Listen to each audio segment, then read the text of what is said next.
Hello everyone! Here we go again. Ayan, sobrang lakas ng ulan sa amin dito ngayon.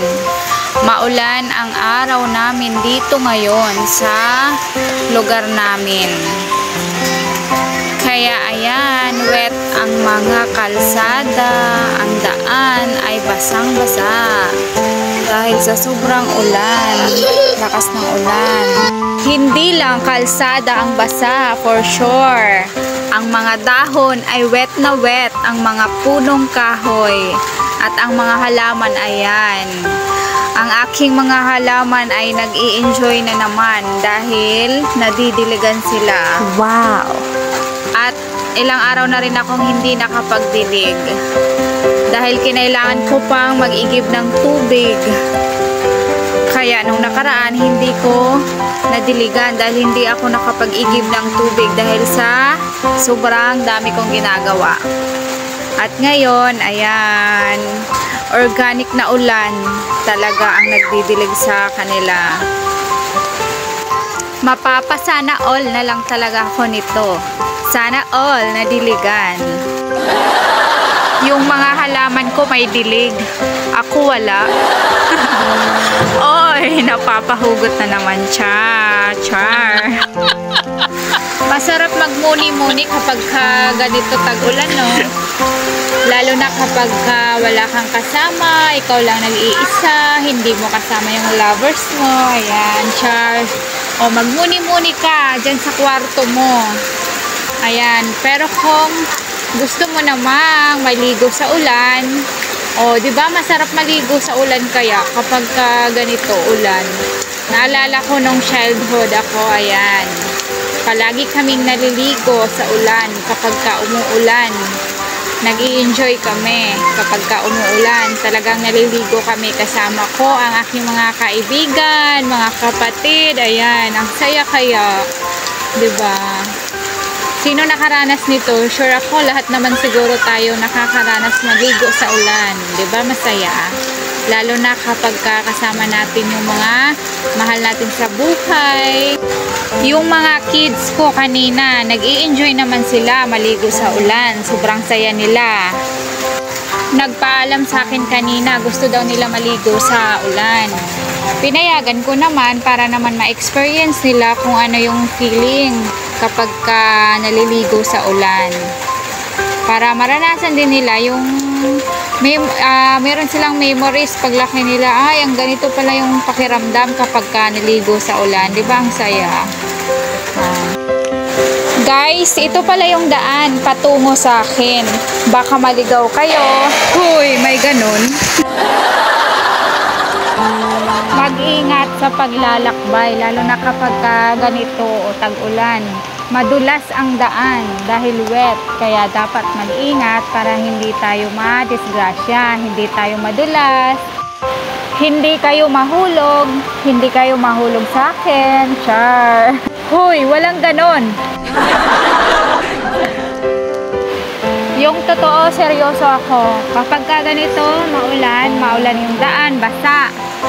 Kailangan nating mag-ingat sa paglalakbay natin, lalo na sa mga nakasakay ng motor, mga nagmumotor, nagdadrive ng sasakyan. So mag-ingat po kayo, mag-ingat sa pagmamaniho, dahan-dahan lang dahil madulas yung daan. Lapitin sa disgrasya, kaya mag-ingat na lang tayo para safe tayo. Maulan din po ba dyan sa mga lugar ninyo? Saan kayang mga lugar na maulan din? Dahil dito sa amin, Northern Samar, maulan. Hindi ko alam kung may bagyo ba. Hindi pa ako nakapanood ng balita kung may bagyo. Dahil sobrang lakas talaga ng ulan dito. Tapos mahangin dito sa amin. Isla po to dito sa Northern Samar.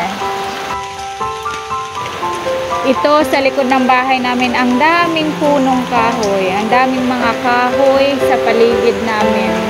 Iba't ibang punong kahoy. May prutas, saging, mangga, langka. Madami. Tapos may mga gulay na tinanim ako. Ayan. Ayan, punong punong mangga. Sa likod, punong saging. Ayan, dami. Mapapawaw na naman yung mga punong kahoy dahil nadidiligan sila ng ulan. Malakas na ulan. Kaya lang, yung ibang punong kahoy ngayon, lalo na yung mga saging, sigurado ako mga natumba na ngayon dahil sa malakas na hangin at ulan. Naputol na sila, natumba na. Sayang kapag may bunga na tapos hindi pa dapat pwedeng kunin yung bunga dahil hindi pa masyadong matanda or magulang tapos natumba na yung puno. O sayang. Sana naman hindi nakasira yung mga pananim ng iba.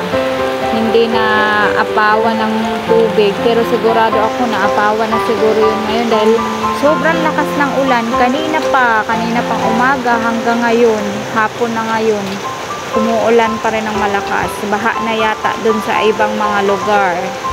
Dito sa amin, hindi pa naman masyadong malakas at malaki yung baha.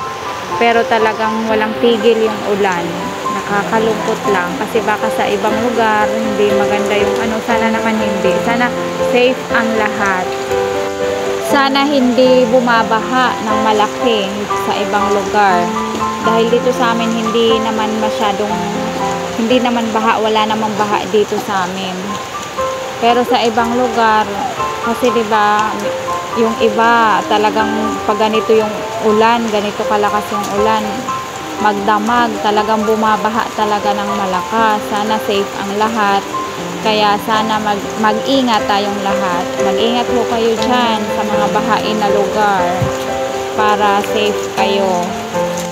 Napaka-bless pa rin namin kasi yung lugar namin dito hindi siya bahain ng malakas. Hindi katulad sa iba na talagang lumalagpas yung baha sa bubong. Kaya nakakalungkot talaga kapag may mga ganong lugar. Kaya sana yung mga bahain na lugar, yung may mga bahain na lugar, sana mag-ingat po kayo dyan. At hanggat maaari, habang hindi pa bumabaha ng malakas, pwede kayong umalis muna dyan sa mga lugar ninyo. Pwede kayong mag-evacuate para safe kayo. And of course, kailangan nating magdasal. Huwag nating kalimutang manalangin para gabayan tayo ni God sa lahat ng oras para palagi tayong safe.